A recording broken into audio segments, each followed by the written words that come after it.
নমস্কার বন্ধুরা, বং ফুটিজাবের আরও একটি নতুন রেসিপির পর্বে আপনাদের সবাইকে স্বাগত জানাই।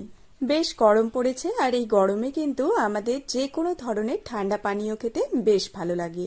আজ তাই আমি আপনাদের জন্য একদম স্বাস্থ্যকর অথচ খুবই রিফ্রেশিং একটি ড্রিঙ্কের রেসিপি নিয়ে চলে এসেছি, যার নাম হলো সাবুদানার শরবত। এটি বানানো খুবই সহজ, অথচ খেতে কিন্তু অসাধারণ লাগে। আসুন তাহলে দেরি না করে দেখে নেওয়া যাক আমার আজকের রেসিপি। সাবুদানার শরবত বানিয়ে নিচ্ছি, তাই সাবুদানা তো লাগছেই। আর তার জন্য আমি মেজারিং কাপের 1/3 কাপ পরিমাণে সাবুদানা একটি বোলের মধ্যে অ্যাড করে নিয়েছি। এবারে 2 থেকে 3 বার জল বদলে পরিষ্কার করে সাবুদানাটিকে ধুয়ে নিচ্ছি। আমি এখানে মিডিয়াম সাইজের সাবুদানা ব্যবহার করেছি, তবে আপনারা চাইলে ছোট বা বড় সাইজের সাবুদানা ব্যবহার করেও এই শরবত বানিয়ে নিতে পারেন। সাবুদানাটিকে পরিষ্কার করে ধুয়ে নেওয়ার পর আমি এটিকে জলে ভিজিয়ে ঢাকা দিয়ে আধ ঘন্টার জন্য রেখে দিচ্ছি। অন্যদিকে একটি প্যানের মধ্যে আমি অ্যাড করে নিচ্ছি 750 ml দুধ। এখানে আপনারা ফুল ফ্যাট বা লো ফ্যাট যে কোনো ধরনের দুধই ব্যবহার করে নিতে পারেন। এবারে এতে অ্যাড করছি হাফ কাপ পরিমাণে চিনি, ওজনে 100 গ্রাম রয়েছে। সেই সাথেই অ্যাড করছি 2টি থেতো করে নেওয়া ছোট এলাচ। তবে এলাচের ব্যবহার এখানে টোটালি অপশনাল, আপনারা চাইলে কিন্তু এলাচ স্কিপও করতে পারেন। আর চিনির পরিমাণ আপনারা আপনাদের স্বাদ অনুযায়ী বাড়িয়ে বা কমিয়েও নিতে পারেন। দুধ ফুটে আসা অবধি দুধটিকে নাড়াচাড়া করে নিচ্ছি, এবং দুধ যখন উতলাতে শুরু করবে তখন গ্যাসের ফ্লেম লোতে করে দিচ্ছি এবং 1 থেকে 2 মিনিটের জন্য লো ফ্লেমে দুধটিকে ফুটিয়ে নিচ্ছি। এদিকে আমি একটি বাটির মধ্যে নিয়ে নিচ্ছি 2 চা চামচ পরিমাণে কাস্টার্ড পাউডার।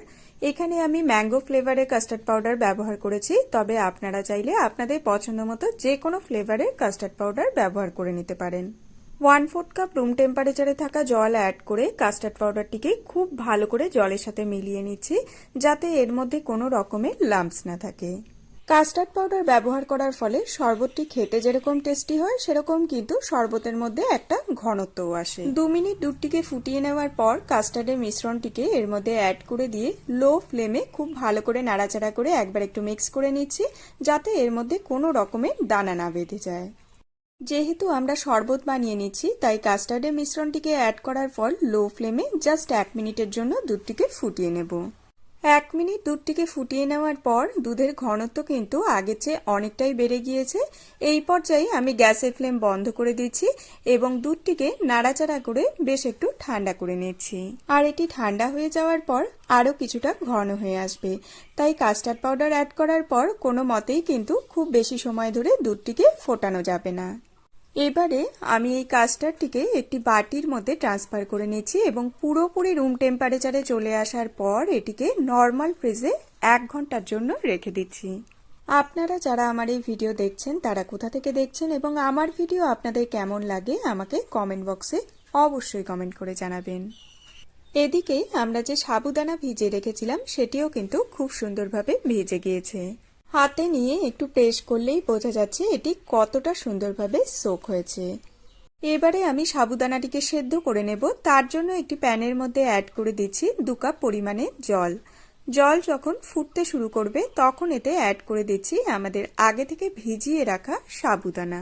হাতে যদি সময় কম থাকে তাহলে আপনারা সাবুদানাটিকে না ভিজিয়েও এভাবে সেদ্ধ করে নিতে পারেন, তবে সেক্ষেত্রে 5 থেকে 7 মিনিট একটু বেশি সময় লাগতে পারে। তবে যেহেতু আমরা এখানে সাবুদানাটিকে ভিজিয়ে রেখেছিলাম, তাই এটি সেদ্ধ হতে কিন্তু জাস্ট 2 মিনিটের মতোই সময় লাগবে। আর সাবুদানা সেদ্ধ হয়েছে কিনা তা বোঝার উপায় হলো যখন দেখবেন সাবুদানাগুলি একদম ট্রান্সলুসেন্ট মানে স্বচ্ছ হয়ে গিয়েছে, তখন বুঝে নিতে হবে যে সাবুদানা পুরোপুরিভাবে সেদ্ধ হয়ে গিয়েছে। 2 মিনিট সাবুদানাটিকে রান্না করে নেওয়ার পর দেখুন এটি কিন্তু একদম স্বচ্ছ হয়ে গিয়েছে। এই পর্যায়ে আমি গ্যাসের ফ্লেম বন্ধ করে দিচ্ছি এবং একটি ছাঁকনির সাহায্যে সাবুদানা থেকে জলগুলিকে ছেঁকে নিচ্ছি। গরমের দিনে সকাল বিকেল বা দুপুর যে কোনো সময়ই হোক না কেন, বা যে কোনো উপোসের দিনে এরকম একটি সাবুদানার শরবত বানিয়ে খেলে মন প্রাণ একদম জুড়িয়ে যাবে, আর সেই সাথে পেটও কিন্তু অনেকক্ষণ ভরে থাকবে। সাবুদানার থেকে জলটিকে ছেঁকে নেওয়ার পর এটিকে একবার ঠান্ডা জল দিয়েও ভালো করে ধুয়ে নিচ্ছি, যাতে এটি ওভারকুক না হয়ে যায়। বাটির মধ্যে যে গরম জল রয়েছে সেটিকে এবারে আমি ফেলে দিচ্ছি এবং সাবুদানা সমেত ছাঁকনিটিকে খালি বাটির মধ্যে ঢাকা দিয়ে এভাবেই রেখে দিচ্ছি, যাতে এর মধ্যে যে এক্সট্রা জল রয়েছে সেটি পুরোপুরিভাবে ঝরে যায়।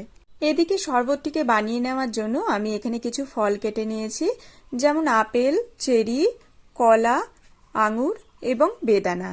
সব ফলগুলিকে আমি একদম ছোট ছোট টুকরো করে কেটে নিয়েছি। এতে করে শরবত খাওয়ার সময় যখন এই ফলের টুকরোগুলি মুখে পড়বে তখন শরবতটি খেতে কিন্তু অনেক বেশি ভালো লাগে। আমরা যে দুধ কাস্টার্ডের মিশ্রণটিকে ফ্রিজের মধ্যে ঠান্ডা হওয়ার জন্য রেখে দিয়েছিলাম সেটিকে এবারে বের করে নিয়েছি। এর মধ্যে অ্যাড করে দিচ্ছি সেদ্ধ করে রাখা সাবুদানা।